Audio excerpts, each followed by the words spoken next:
Welcome to the Talking Point with me, Swapna.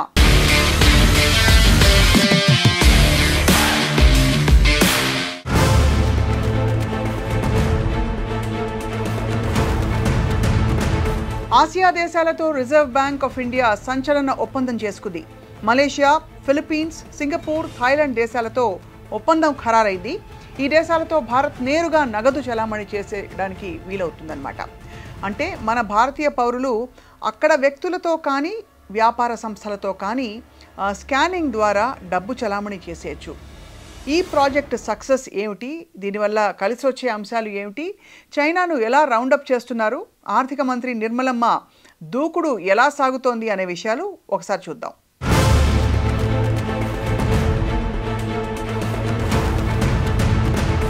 Asia ఖండంలో ఆర్థికంగా బలమైన దేశాలుగా మలేషియా, ఫిలిప్పీన్స్, సింగపూర్, థాయిలాండ్లను మనం చెప్పుకుంటూ ఉంటాం.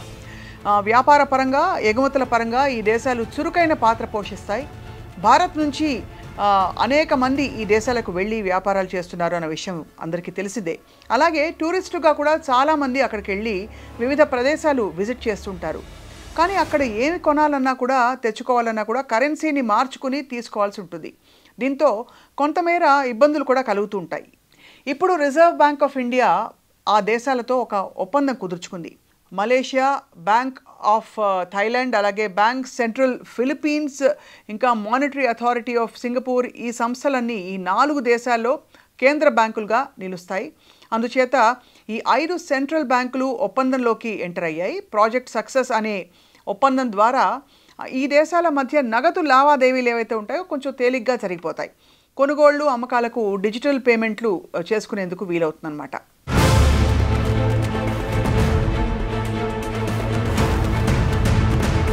ఈ పేమెంట్లను 2 రకాలుగా నిర్వహించవచ్చు.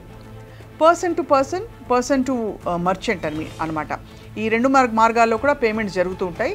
అంటే వ్యక్తులు విడివిడిగా డిజిటల్ పేమెంట్లు చేసుకోవచ్చు. అలాగే షాపులు, వ్యాపార సంస్థల దగ్గర కొనుగోలు చేయాలంటే ఆయా మర్చెంట్స్కి డిజిటల్ పేమెంట్స్ చేసి మెటీరియల్ని తీసుకోవచ్చు అనమాట. తేలిగ్గా పేమెంట్లు జరిగిపోవడంతో ఈ దేశాల మధ్య వ్యాపారాలు, వాటి ట్రాఫిక్ అంతా కూడా బాగా పెరుగుతుందని అంచనా. అంతేకాకుండా ఆన్లైన్లో కావాల్సిన వస్తువులన్నీ కూడా కొనుక్కుని డిజిటల్ పేమెంట్ చేసుకోవచ్చు. అలాగే అక్కడ కాలేజీలు, యూనివర్సిటీస్లో అడ్మిషన్స్ తీసుకోవడం కూడా ఇప్పుడు చాలా తేలికవుతుంది. ఇది పాయింట్ అనమాట. మన భారత్లోని హాస్పిటల్స్కు ఆసియా దేశాల్లో చాలా డిమాండ్ ఉంది. అందువల్ల ఇక్కడ ట్రీట్మెంట్ చేయించుకోవడం చాలా తేలిక కాబోతుందన్నమాట. So cross border retail payments వేగవంతం అయిపోతాయి. ఫాస్ట్ పేమెంట్ సిస్టమ్ని 5 దేశాల్లోనూ అమల్లోకి తెచ్చుకోవడం వీలవుతుంది.